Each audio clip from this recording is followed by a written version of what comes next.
আসসালামু আলাইকুম। আমাদের চ্যানেলে আপনাদের সকলকে স্বাগতম। আপনাদের সামনে এখন একটি আঙুরের গাছ আছে, যে আঙুরের গাছটি হচ্ছে বাইকনুর জাতের আঙুরের গাছ। বাংলাদেশের সর্বোচ্চ ভালো রেজাল্ট করা একটি জাত বাইকনুর। সেই জাতটি এখন আপনাদের সামনে আছে।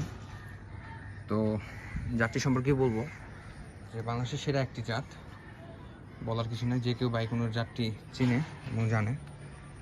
তো গরমের কারণে গাছটির এই অবস্থা। আসলে এবছর গরমটা ছাদ বাগানীদের জন্য একটি বিশাল ক্ষতির কারণ। তো গরমের কারণে এবছর এই গাছটি সম্পূর্ণ পাতা দিয়ে পরিপূর্ণ ছিল এবং এত ব্রাঞ্চ বের হয়েছিল। গ্রাফটিংয়ের জন্য রেখেছিলাম, যেগুলো ব্রাঞ্চ গ্রাফটিংয়ের জন্য রেখেছিলাম মানুষকে গিফট করার জন্য, যে ব্রাঞ্চ থেকে গ্রাফট করে গিফট করবো আমার গ্রুপের সদস্যদের। ফেসবুক গ্রুপে আমার গ্রুপ আছে, সেই গ্রুপের সদস্যদের। বাট আনফর্চুনেটলি এত গরম হলো, গরম থেকে গাছের সম্পূর্ণ পাতা, এটা থেকে বের হয়েছে, সায়ন থেকে বের হয়েছে, সম্পূর্ণ পাতা গাছে সব পুড়ে গেল, শুকিয়ে মারা গেল। গাছটির এই অবস্থা।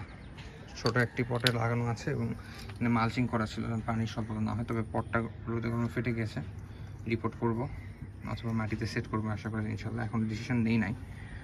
তো শেষে আমি যেটা করছি, সবগুলো ডাল সামনে থেকে এই যে কেটে দিয়েছি। কেটে দেওয়ার পরেই এখন থেকে আবার এই যে বর্ষা শুরু হলো একটু, আর অসংখ্য ব্রাঞ্চ বের হওয়া শুরু হয়েছে। আলহামদুলিল্লাহ, গাছটা মানে মারা যাওয়ার মতো সিচুয়েশন হয়ে যাওয়ার পর এখন আল্লাহর অশেষ রহমতে সব ঠিক আছে। এই যে কুশি ছাড়ছে।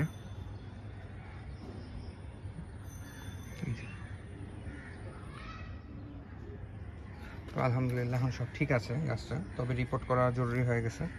আমার মনে হলো যে আপনাদের সাথে শেয়ার করি সঙ্গে, কারণ কি একটি গাছ অতিরিক্ত গরমে গাছের যদি পাতা মরে যায়, ডাল মরে যাওয়া শুরু হয়, তখন কোন স্টেপটি না বেটার হবে। এই সময় অতিরিক্ত পানি ব্যবহার বা কোনোটাই ঠিক না।